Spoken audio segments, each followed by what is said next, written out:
funny the things you forget. I went to see my mother the other day, and she told me this story that I'd completely forgotten about, how when we were driving together, she would pull the car over, and by the time she had got out the car and gone round the car to let me out the car, I would have already got out the car and pretended to have died.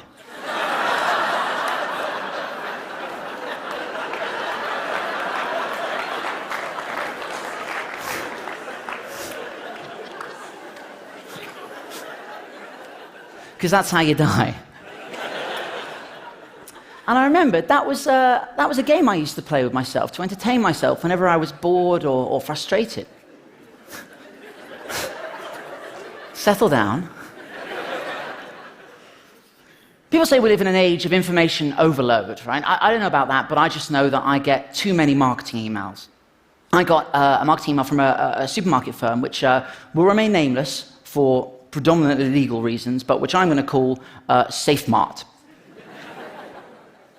I got an email from them, and it went like this. It said, just 3 weeks until Safe Mart at King's Cross opens. And I resented this, because not only do I not remember signing up to that, but I resent the fact that they appear to think that I should be excited about a shop opening.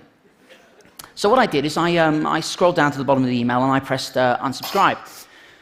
And I thought that'd be the end of it. But a week later, I got another one that said, just 2 weeks until Safe Mart at King's Cross opens. And I thought, well, obviously I haven't clicked hard enough, right? So I tried it again, right? Lo and behold, a week passes, you guessed it, just 1 week until Safe Mart at King's Cross opens. And here's the problem. The internet gave us access to everything, but it also gave everything access to us. You know, I think, right, it's hard enough to discriminate between the things that genuinely matter in this world and, you know, the minutiae of life without having emails about supermarket chains and Candy Crush Saga. And I was really annoyed with them, and I thought, okay, I was about to write a strongly worded email, which I can do quite well. And I thought, no, I'm going to find the game. So I replied to it, and I said, I literally cannot wait. What do you need from me?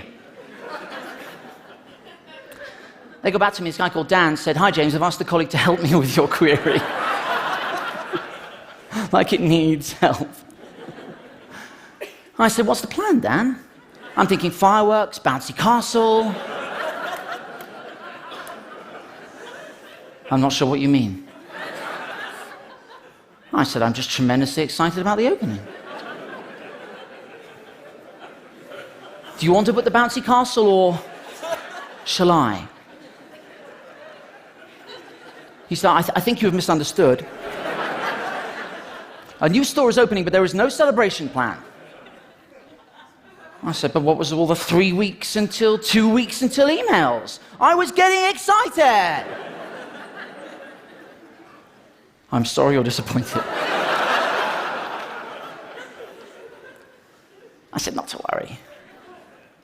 Let's do something anyway. Besides, the deposit on the bouncy castle was non-refundable.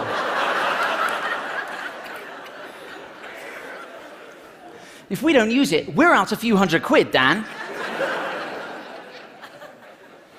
He said, Mr. Veitch, I'm not responsible for anything you have ordered. I said, let's not get into who did what. Bottom line, you and I are in this together.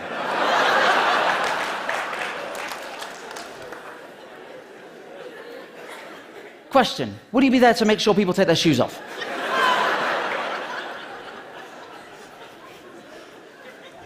And I'll be honest, then my relationship with Dan deteriorated somewhat, because the next email I got was this: thanks for your email, your case number is... Oh, it's outrageous. I said, Dan? And I was just like, this is... And I said, Dan! And it just kept going, and I thought, this is terrible, all I'm doing is collecting case numbers. I said, D-Dog? The store is now open. I said, but Dan, I must have wondered why there was no bouncy castle. And then we were back to this. And that might have been the end of the story.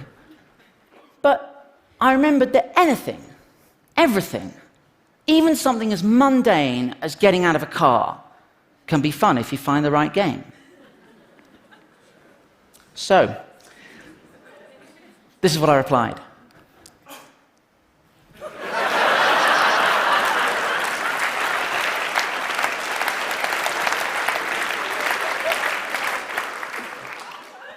And we just, it was like we were dancing. It was just a beautiful relationship. We just kept going, and it was lovely. But to be honest, guys, it was quite labor-intensive, and I had other stuff to do, believe it or not. And so what I did is I have a little email auto-replier program. And what I did is I set it up so every time it receives an email from SafeMart, it just pings one back, right? So I set it up, and it says, thanks for your email, your case number is, and then it has a little formula that I wrote to up the case number every time. And I put it on the server and set it running.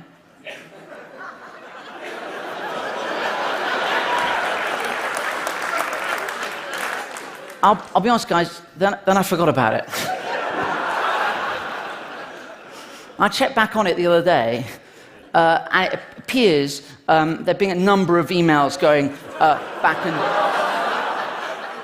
We're on 21,400. It gives me an immense sense of satisfaction to know that these computer programs are just going to be pinging one another, for eternity.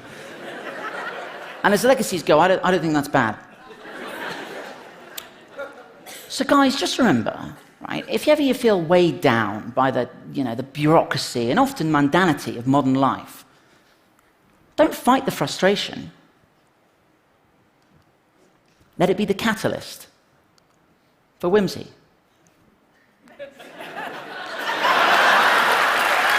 Thank you. Thank you, guys.